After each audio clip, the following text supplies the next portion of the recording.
Denver wins their 5th straight game now.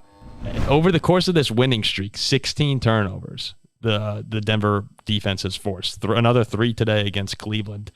And we keep saying, at some point this has to run out. But at the same time, we mentioned on the last show, maybe this is just an opportunistic Denver defense who is finding ways to make plays. You have those weird moments where DTR, I believe he pitched it back to Kareem Hunt and the ball just bounces off his hands. Like, there are weird fumbles like that.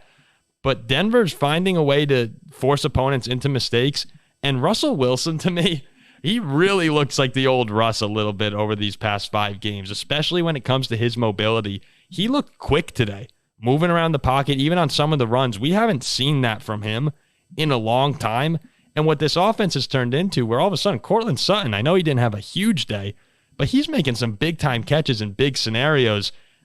Denver, they still have a tough remaining schedule to some degree, where they have the Texans, they have Detroit both on the road. They still go to LA, the Chargers, but they're playing as well as anyone in the league right now. And you have to think that they do control their own destiny here to get to the playoffs. So I've been really impressed with what I've seen from them. And Cleveland, there's just not enough on offense. As great as the defense is, I just can't see them with Walker or DTR having enough. Maybe they sneak in the playoffs, but this is not a threatening team. Well, we'll see. Myles Garrett, it looks like he might be out for the season. He left the game in a sling and talked about feeling a really painful pop in his right shoulder. And with the way this Browns season is going, if he's in pain and there's a risk of making it worse, you're not playing him. So I think you're right to focus on the Broncos. And watching this defense, it makes me feel like the Broncos from last year a little bit, right? How many times did we say if the Broncos can just score 20 points, they'll win the game? Yeah. It would have been, 14-3 if the offense could score just 20 points a game or something ridiculous like that. Well, now it's 4 weeks in a row that the Broncos have scored 20 or more points a game. And against some tough defenses, too. I get that doesn't sound super exciting, but they've faced the Chiefs, the Bills, the Vikings, and the Browns. There's probably 3 top 10 defenses there. All of them are above average. So these aren't bad defenses they're putting these performances up against. And when you compare that to their terrible performances against defenses like, the Raiders and the Dolphins earlier in the season, the Packers, it feels like they've turned the corner a little bit. So when you get an offense and a defense that are starting to believe, that are playing together a little bit, where all the pieces are starting to connect and the offseason vision is coming together, you get a team that can believe in itself a little bit. And increasingly, it feels like these Broncos are starting to believe. And if you believe, you say it's a tough schedule, right? But it's against the Texans, Chargers, Lions, Patriots, Chargers, and Raiders. Those are all winnable games, right? You're not going to Philadelphia and facing the Eagles. You're not going to Cincinnati and facing prime Joe Burrow. Those are teams, each of them has their own problems. There could be a real run brewing here for this team. I'm getting inspired here, Ziggy. Listening to that, Zach and I were looking at each other. I felt like I was watching an episode of Ted Lasso when he's banging on the believe sign. It made me think of the quote. I don't know what movie it's from. It's like, if you can believe, you can achieve. Yeah, that's a great little speech there from you, Ziggy.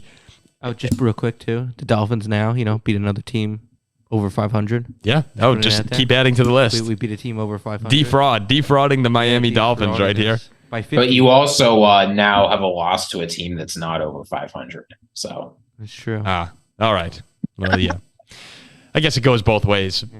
But yeah, I'm sitting back here watching the Broncos play, and it's a completely different football team. They showed the graphic at the beginning of the game where the headline was, Sean Payton is coaching this team worse than Nathaniel Hackett, to where we are now, where it's Russell Wilson has the entire locker room believing. And the transformation of really the entire team, from the way we're perceiving Sean Payton to the defense.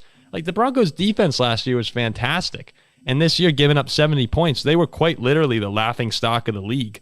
Everyone was making fun of them.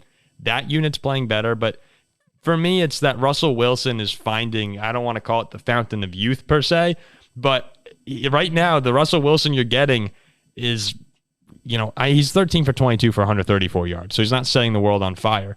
But compared to where he was, he's absolutely playing good enough football to go and make the playoffs, which was unfathomable just a few weeks ago. So you have to give credit to Sean Payton, who, as much as I dislike him, he's just one of the best coaches in the league. And you know, this is what you were hoping for if you were a Broncos fan. Yeah, and I think in a certain way, the tough stretch of the Broncos, I think, was a good experience for Russell Wilson and will help this team. Because this Broncos team has an identity. They are physical, they're strong in the trenches, they run the ball, they limit mistakes.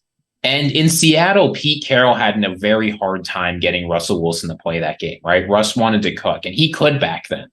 But I think the fact that there were some struggles early on, the fact that he didn't do super well for the Broncos has made Russ more willing to play that style of game. And now you're seeing the results, right? The Browns were, if any team in the NFL we're going to dominate the lines of scrimmage, run the ball, and out physical you, it was the Cleveland Browns. Mm-hmm.